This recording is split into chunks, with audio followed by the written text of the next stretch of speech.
What's up, YouTube? This is your boy, and welcome to my channel. I wanted to go ahead and start off with the fact that I just watched a video about how Michael Jordan was being disrespected by some dad. Doesn't say his name, he just says dad. And, I had to say something about it because the video is extremely disrespectful, disrespectful to one of the greatest basketball players of all time, Michael Jordan, if not the greatest basketball player of all time. And I want to go ahead and explain to you guys how much this guy is just running through everything and not really explaining each situation of Michael Jordan's and trying to downplay what Michael Jordan accomplished and trying to make LeBron James, some kind of big shot, bigger than what he really is. And, LeBron, of course, top 10 greatest player of all time, but he's not close to being Michael Jordan. And I'm going to go ahead and explain to you guys why. I will break down the video that this man has put up, and I'm going to go ahead and show you what he said versus my explanation of what he's saying and whether or not he's really telling the truth. Stay tuned. Some chips. Am I right or wrong? So if Michael Jordan came into the league in 1984, that man got eliminated 84, 85, 86, 87, 88, 89, and 90. The Pistons and the Celtics whooped his ass every time. I'm going to tell you something else I used to watch. The nigga scored 60-something in one game against Larry Bird and still lost the game. So it don't matter how great you are, you're not going to win by yourself. It is a team sport. All right, let's get right into it. First off, Michael Jordan did not play in the 1984 NBA playoffs. He was not in the league during that time. His first year in the league was in 1984 and 1985 season. So I'm not sure why you brought up 1984 in the first place. But he makes the playoffs his first year in the league, his rookie year. Does that sound familiar to you? LeBron James did not make the NBA playoffs in 04 as well as in 05. He made the playoffs his third year in the league, which was in 2006. MJ, not so much. Made the playoffs his rookie year in the league. And what did Michael Jordan do? He led a non-playoff team into the playoffs. Remember, the Bulls won 27 games in that 1983-84 season.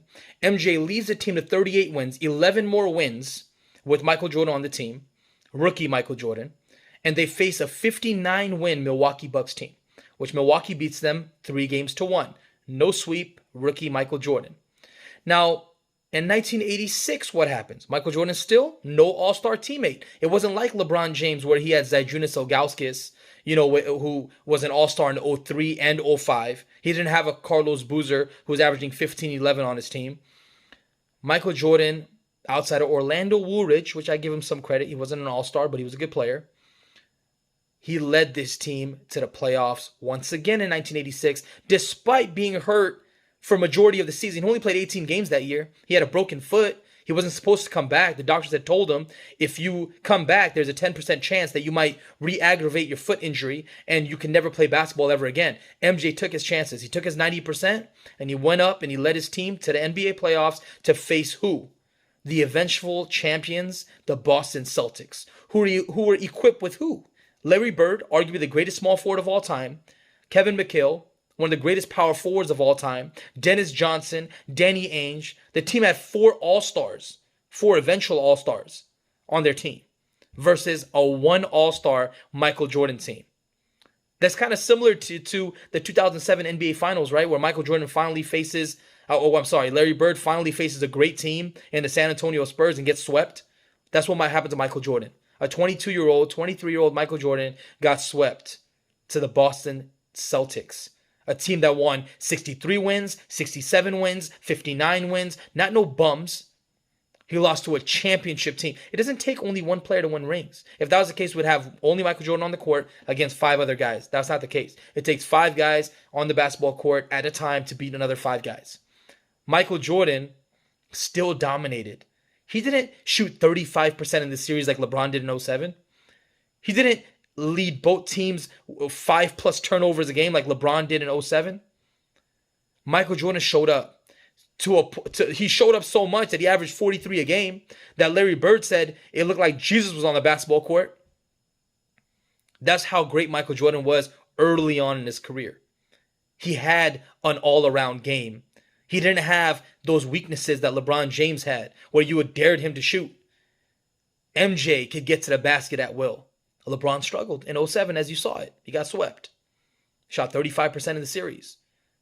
He shot nearly half as many points as Michael Jordan did against the Boston Celtics.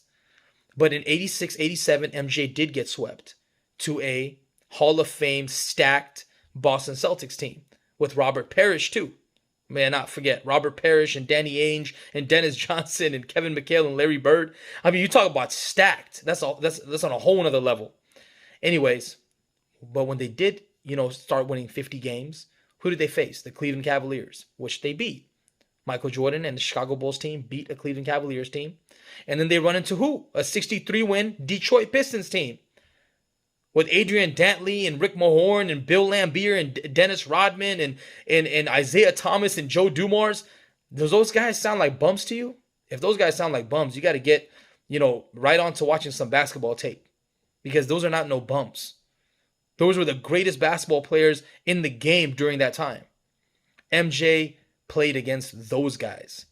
I don't ever remember LeBron James facing a 60-plus win team in the playoffs in the first round.